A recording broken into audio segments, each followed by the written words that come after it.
অমলকান্তি আমার বন্ধু। স্কুলে আমরা একসঙ্গে পড়তাম।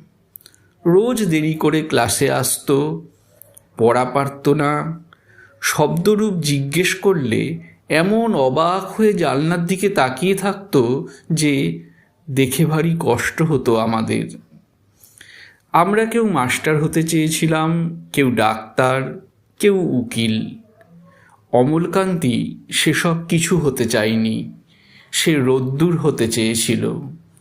ক্ষান্ত বর্ষণ, কাক ডাকা বিকেলের সেই লাজুক রোদ্দুর, জাম আর জামরুলের পাতায় যা নাকি অল্প একটু হাসির মতন লেগে থাকে।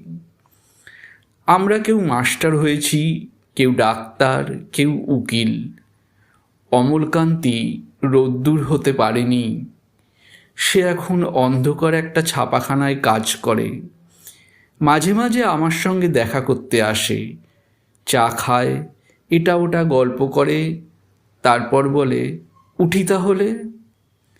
আমি ওকে দরজা পর্যন্ত এগিয়ে দিয়ে আসি। আমাদের মধ্যে যে এখন মাস্টারি করে, অনায়াসে সে ডাক্তার হতে পারত। যে ডাক্তার হতে চেয়েছিল, উকিল হলে তার এমন কিছু ক্ষতি হতো না। অথচ সকলেরই ইচ্ছে পূরণ হলো, এক অমলকান্তি ছাড়া। অমলকান্তি রোদ্দুর হতে পারেনি। সেই অমলকান্তি রোদ্দুরের কথা ভাবতে ভাবতে যে একদিন রোদ্দুর হয়ে যেতে চেয়েছিল।